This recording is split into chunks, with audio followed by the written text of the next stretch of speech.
German war is therefore at an end. But let us not forget for a moment the toils and efforts that lie ahead.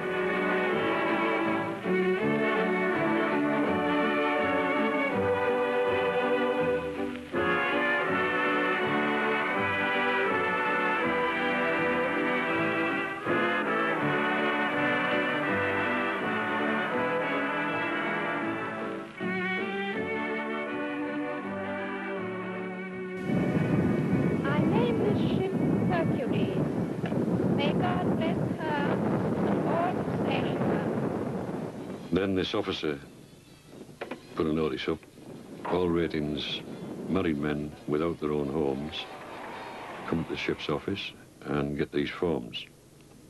He dished them all out to us, and he said, fill these forms in, send them to your local council.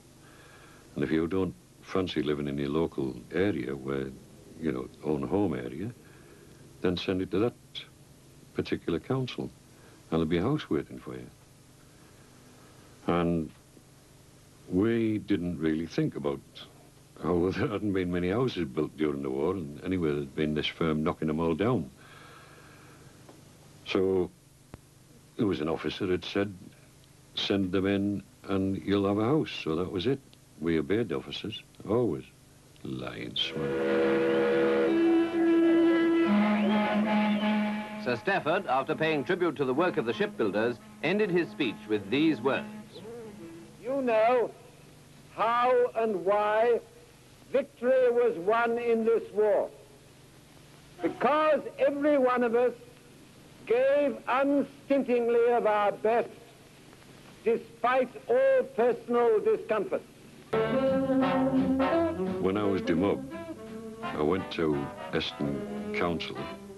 Obviously, I'd sent my form there because I was born in that area and I was going to work in that area. And I was a bit surprised when the bloke said, there's going to be no house for you here, kidder. She'd been out the area 6 years. And it was pointed out that I had been somewhere else and had been otherwise occupied. But obviously there were no houses. And we went to Redcar and they took our names on the waiting list. But there was obviously still no chance of any immediate houses. BLA men on the first demob groups assemble at the release embarkation camp at Ostend. The next stop is England and home.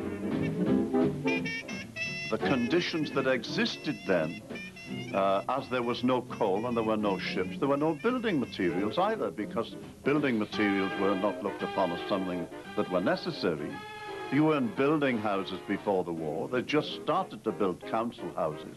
We'd heard about these camps being taken over all over the country by ex-servicemen.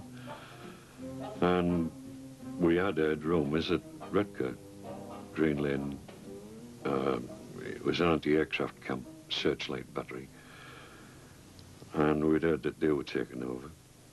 So I went down there and there was scads of people running around with furniture and kids and dogs and cats and bumping into huts.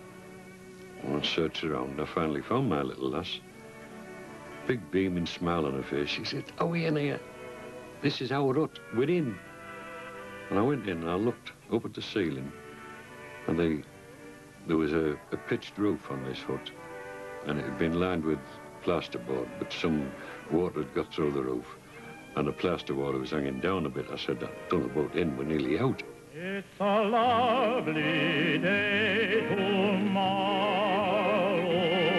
Tomorrow is a lovely day. Come and feast your tear-dimmed eyes on tomorrow's clear blue skies. If today your heart is weary, if every little thing... Oh, it'd be lovely this though. Just, you get some clear glass in them windows instead of that wire reinforced glass. And you paint it up and it'll look gorgeous. And it was half a hut, about 14 foot square. And there was an old bogey fire combustion stove at one end and nothing no water.